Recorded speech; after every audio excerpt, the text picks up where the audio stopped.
And then, where they're sitting in the water column, and then how to use live sonar and see some fish behaviour on it. So, same thing again, if I'm going too fast or too slow, if you want to ask any questions, feel free to put your hand up and we'll go ahead. So our flagship products that we do, so they're the HDS range, so they range in a 9, 10, a 12 and a 16 inch, and then they come bundled in box, so you have your head unit, your transducer, which is the side scan transducer, bundled all in one. And then, so this is some of your side scan imagery, just of a sunken down, I think that might be a wreck or the sunken house or so in one of the lakes, but that's the type of imagery that you can expect on your side scan out to about 150 feet either side.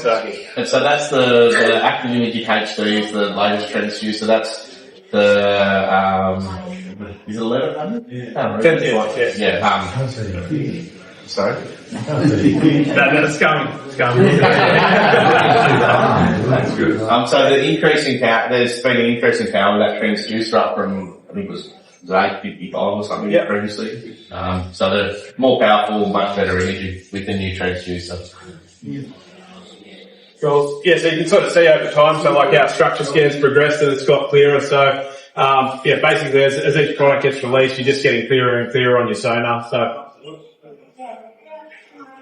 then, you talk about active target too. So this is our live sonar. So live sonar is the hot topic of Barra fishing at the moment. So there's all different types of views that you can do. So you can do what's called a forward view. So it sort of shoots forward, but it's a skinny beam that shoots forward. It's really good for finding fish that are like pinpointed and not moving in a particular direction. Or you can use what's called a scout mode, and then so that gives you a wide view, and then that enables you to scan more of a wider view rather than just a skinny view. So, and then we do a couple of different ones. We actually have a feature there called Scout Wide, where you can essentially almost get like a live version of 360 sonar. So you can sort of see here if you press the next video there, Joey. So just to do those ones, you do need the dual transducer.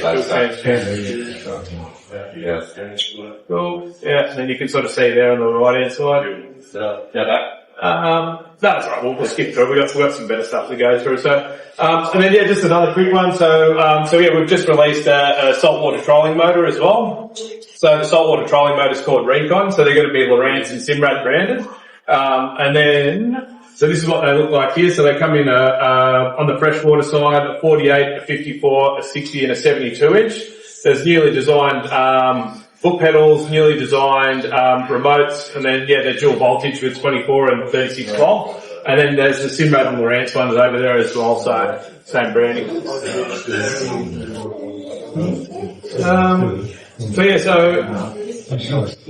Last one, and then we'll get into the Barra fishing side. But so, any questions or?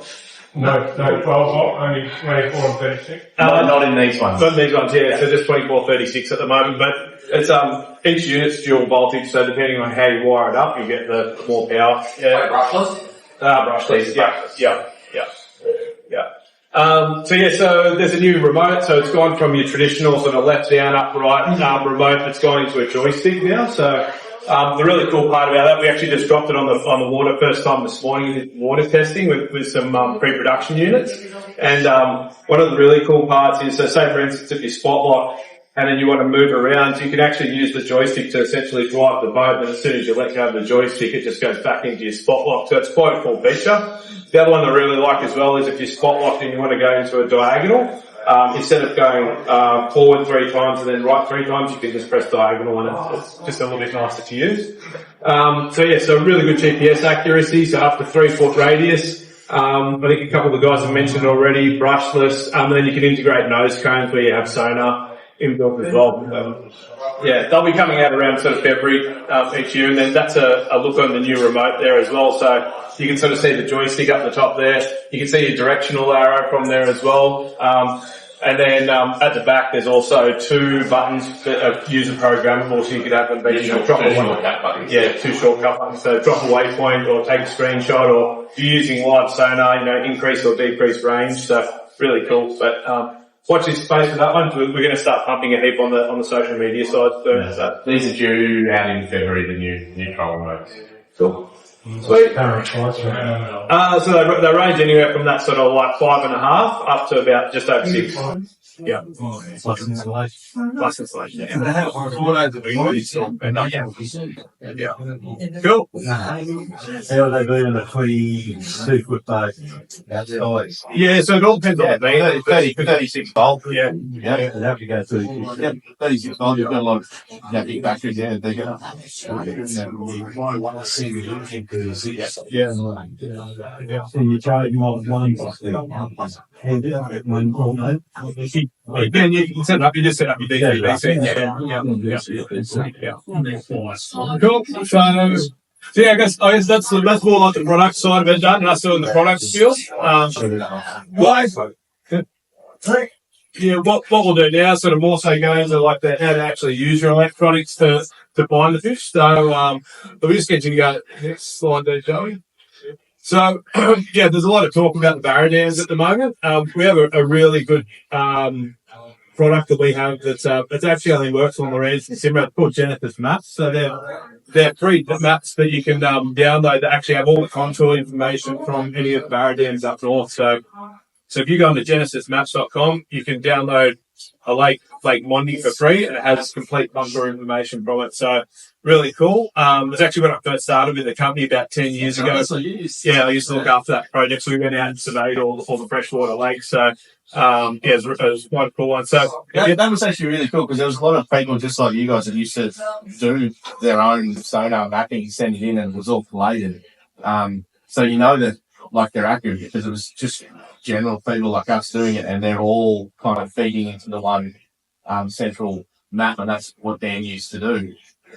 One feature that's really cool with the new Pro units is that they're actually, those Genesis maps are actually already loaded onto the units already. You don't have to download them like what Dan's mentioning. They're actually already there. So if you click that Genesis layer, Mondrian will be on there, Awonga, Somerset's back. It's not Barra, but they're already loaded on it, so it's actually really cool. Just we didn't come with the play plastic one. You got to remember that? yeah, so Yeah, you got them to do the rules. Oh, that's right. Yeah. I think we did a promotion where we got it's crowdsourced data. So all of this, like the way that we created all of these maps, where we got people to record sonar logs, which essentially record their GPS position and their depth, and then we stitched all that information together to create a chart. So quite cool. Yeah. So we'll go on to the next slide. So yeah, I guess the other really important thing with Barra fishing is obviously monitoring your water temperature. So no matter which brand, I guess like this particular presentation is pretty brand agnostic from this part onwards. So it doesn't matter what brand you're using, you'll find this information useful. But water temperature is always a key part with your Barra fishing. So it's always essential to have that as an overlay on your screen there, and you can monitor, you know, if you're going into warmer or cooler parts of it. So yeah, obviously sort of have that as an overlay on your screen. So yeah, so I guess there's a lot of people plug in their side scan transducers, and they're like, okay, well, I've got my maps. I roughly know where to go. What settings do I put? So there's two types of frequencies on your side scan that you can use. So you can use a lower frequency, which is 455K on ours. So the good part about 455 is it gives you a really wide coverage, so you can see from the screenshot there.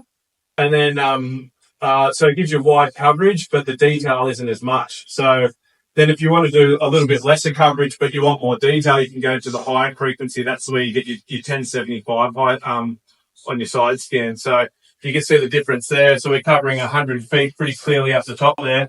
And then here we've got 80 feet, but it's starting to sort of fade out as it hits the 80, but the definition's a lot better on that one. So there's different uses for each particular type of frequency.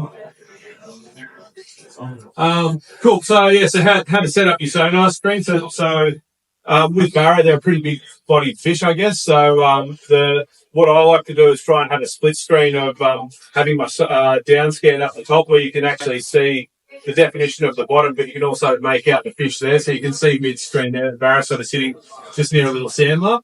But then you can also see another one sitting out to the side there. So you can automatically see what's directly underneath you, but then also what's to the left and right of you. So yeah, that's just another good split screen to use when you're having a look around. Cool. Cool. So yeah, so how do they mark up? So let's say you found them. What do they look like? So there's different types. You're not always going to get that stereotypical, Barra shadow out to the left or right. But here you can see. So this top left one is a Barra swimming past the transducer nose first, and then you can see the shadow of it. You can sort of see a faint yellow line. So that's the actual fish marking up on the yellow line, and then the shadow from it that way. So he's elevated a little bit above the sand because you can see the gap between the mark and the shadow. So he's more of a travelling fish. When you go into these ones here, you've got them sitting tight on the bottom, so you can see those are like rice granules there, and the shadow isn't very far off the actual rice granules. So that shows that the fish is sitting closer to the bottom. So the other one as well, which a lot of people overlook a lot of time, is when the fish are actually facing nose or tail facing the transducer. So you can see here, so they're all Barra up in that top screen, but they're just long, skinny objects. So if you're still seeing that, don't overlook it because they're still fish, but always look for that shadow. And then you've got the multi-directional ones. So you can see here there's all different types of shapes and sizes and how the shadow affects. It's the yellow dot, isn't it, that's fish, and the shadow is back from it, yeah? Yeah, that's right, yeah. So you're looking at that tiny little yellow dot, and the fish is back. Yeah, you're going to see the shadow more than the dot. Yeah. In that first one, is that fish the dark line at the first, or is it that yellow before it? So the fish is so if you look on that second one, the one closest to me, the yellow little stripe is the fish, and then that shadow is from that. And that's the fish, yeah. So it's sort of shooting out that way, yeah. Yeah. Cool. Yeah, so that's that one there. Yeah. So then you have a look at like where they're sitting in the water column. So if you have a look at the elevated here, like I was saying, you've got that gap between there, so you know that they're elevated and travelling. When you see them on the bottom, obviously there's no gap between the marking and the shadow. I think I mentioned this on the last slide. So they're stationary, and then you've got a mixture of on the right hand side you can see the dots, and then some are close to the shadows, and then some are far away from the shadow. So there's a mixture of them being either sedentary, stationary fish or moving around. So the further away the yellow dot is, the higher the fish is in the water, probably? Yeah, that's right. Yeah.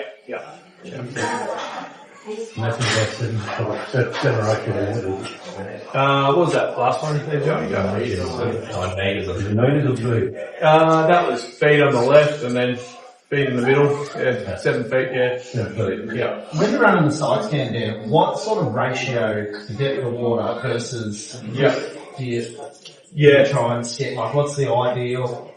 It's a little bit of personal preference. So there's auto features in there where you can just leave it on auto, and then it'll actually what the auto feature will do it'll be based on when your side scan starts to fade out. So it'll adjust based on that. Sometimes you want to zoom in on a particular area, so you can actually just manually zoom in and then it can enhance the image, or you can touch on the fish and then zoom in that way, and then it'll just hone in just on where those fish are, and you can see a little bit better. So yeah, all different ways to do it. Cool. So where are they sitting in the water column? So it's probably one of my favourite Barra screenshots, this one. You can see some fish on the bottom there, and you can see a bait school up the top and the fish actively feeding. So, if you come across that, then obviously that's going to be a bit of game on. But yeah, really cool. So that's that same thing. So having that combination of down scan and your side scan. So you're seeing the fish there on the side scan, as you can see, but then obviously underneath you can see the definition of them, and you can see the hump in his shoulders and his fins as well. So quite a cool screenshot, that one. What's it like in the water? Say again? Deeper water, what's it like? Yeah, so one of the guys outside just asked me about this. So with high frequency, so this is high frequency side scan and down scan. So the advantage of high frequency is you get a lot of definition. The downside of high frequency is you don't get depth or distance. So yeah, so you got to have a trade-off with one another. So say for instance, if you wanted to try and get that depth when you're deep dropping, you wouldn't be able to get it because it shoots through. So then you need to go to a more standard style transducer and 1 kilowatt, and so it gives a bit more punch. So zoom help it? Can you zoom in on the area? Does that help? No, it just doesn't have the punch to get through the water column. Yeah. Cool. So I guess like everyone's talking live sonar at the moment as well. So some people are familiar with it, some people aren't. If you're not familiar with it, we'll just talk through a little bit of the setup of what's required. So on the Lowrance side, so we do the Lowrance HDS Pro or Elite FS. So that's our high-end mid-range unit. The live sonar that we have is called Active Target 2. So it's just a little module box that's about that big, and then you've got another transducer about that big. And then you've got a drop-down pole here, which you see here. So Rob Payne makes some really good ones from Transducer Poles Australia. And then you just need some RAM mounts to attach to it, which you can attach to the boat there as well. So that's a pretty standard live sonar setup. So the whole idea behind that is that that pole that you're dropping down is directional. So wherever you turn it, that's where you're going to see information from. So if you think from a transducer that's mounted on your transom, you're only going to see what's to the left and right. But if I wanted to see what's in front of me here, then with the pole there, I can actually spin it around and see what's in front of me. So you've got omnidirectional with that. It's quite So cool. is that Wi-Fi? So if you've got your sort of your panels on console, Yeah. will that just relay back by Wi-Fi, or you have Yeah, you can do it through Ethernet. You can do it. Yeah. So if you've got an Ethernet cord connected, you can view it on those screens. Wi-Fi? Not Yeah. Wi-Fi. Yeah. The network, yeah.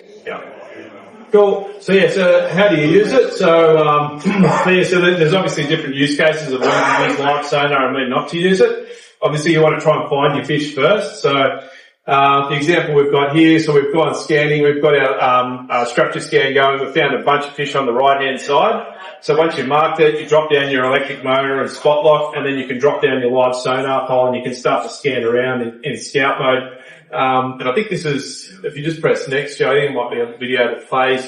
So you can see a bunch of Barra sort of sitting around there. They're, all those little white lines there, or sort of the orange lines, they're all Barra swimming through the screen. So you can actually see them swimming in real time, and you can see your lure come past in real That's a time. lure mid-screen coming back fast now.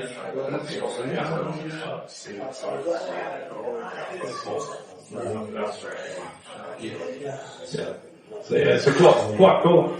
And I guess the other one as well is everyone's been seeing like the real big hero shots on social media where you see the lure go straight past the fish's nose and come and eat it. The other part that's really interesting as well is when you find fish that aren't active, and then you can cast at them and then you're not getting any reaction at all, and then you're like, okay, I'm not going to waste my time on them. So it's not only just that part, it's also working out which fish are active and which fish aren't. So that's another really cool part that I like about it as well. But you can also see how they're reacting as well. So sometimes they might be reacting to something that's retrieved slowly. Sometimes they might be reacting with something with a twitch or something. Sometimes it might be a fast burn. So we were fishing up on Lake Callide probably a year or two ago.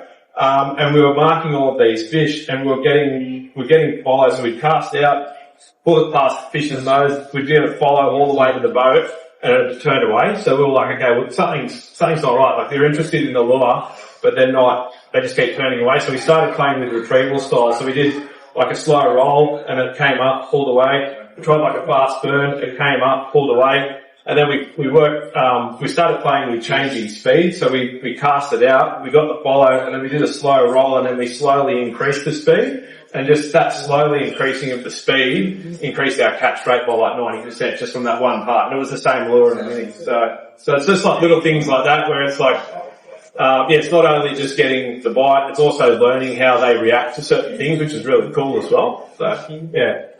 But yeah, you will get multiple follows.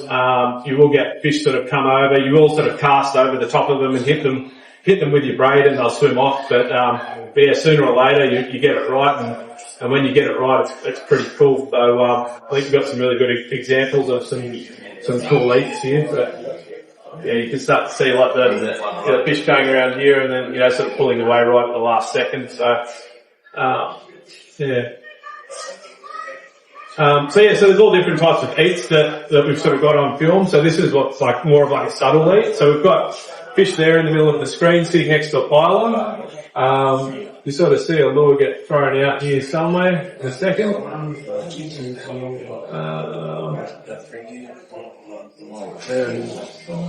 Hopefully.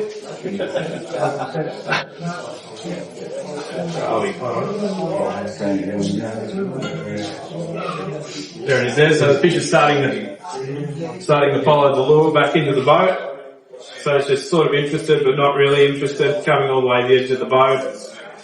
And then it's just a real sort of soft, subtle bite that, it ended up eating. So that's like one, like a subtle style eat. And then I guess the next one is, more of your aggressive eat. And then, like when it's really fired on and, on the lead up to a moon or on a peak bite time or anything like that, you can sort of bird it straight past them and then they just come and eat it straight away. So that's like the whole idea behind that sort of live sonar fishing. And, I guess it was just a quick one tonight, but just wanted to show you guys what you thought of it and if there's any questions. Like obviously it's the talk of the town at the moment, live sonar, barras, everyone's sort of talking barras. So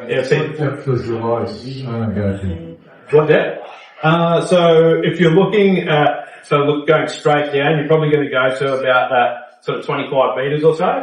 And then if you're going outwards and then like sort of looking from left to right, you can get out to about 100 feet. Yeah. Sorry, there's someone at the back? Well, with the range of depth when you're on that scout mode, how are you thinking? That's what I struggle with using scout. Yeah. You're better luck with forward, just so you can actually see the. Yeah, good question. So what happens with live sonar? So you've got, and this is how all of them work. So it's a wide beam, but it's a skinny beam.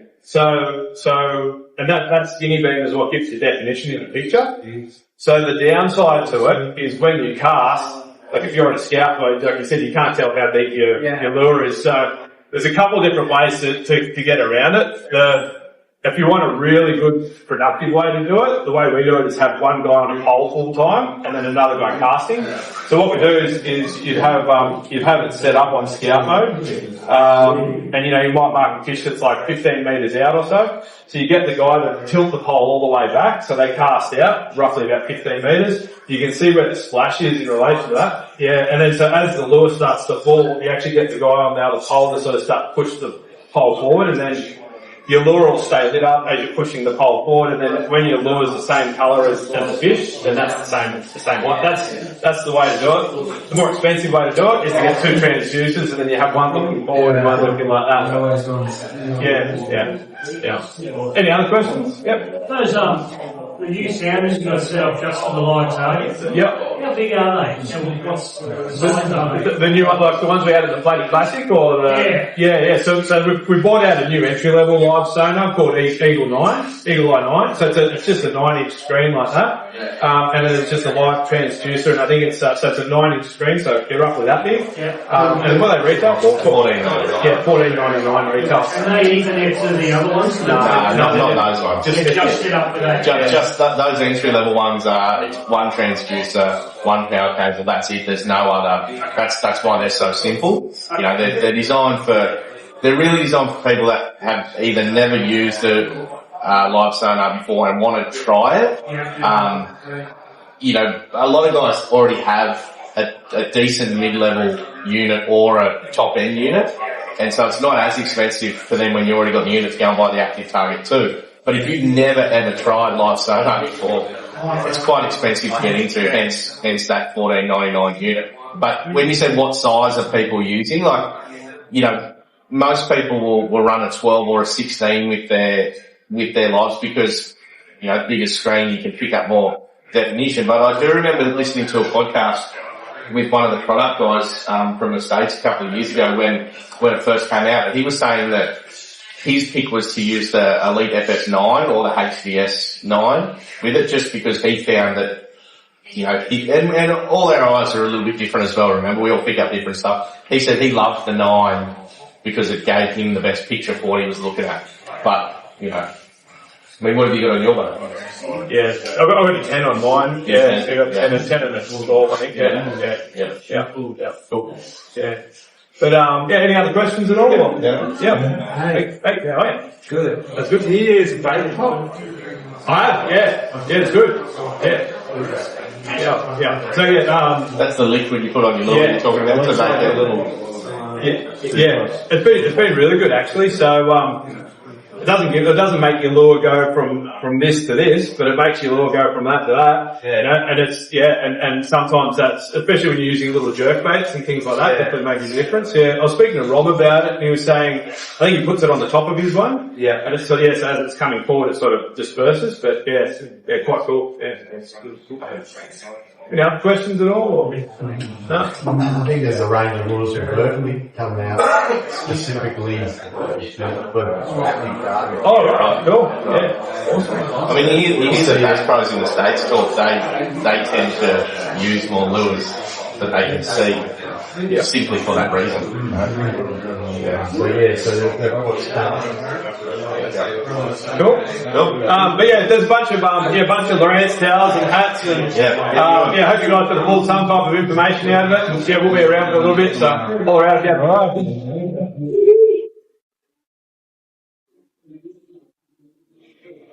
Alright guys, just take 5 minutes, grab yourselves a quick drink, refresh, and then we'll get into more of the club stuff.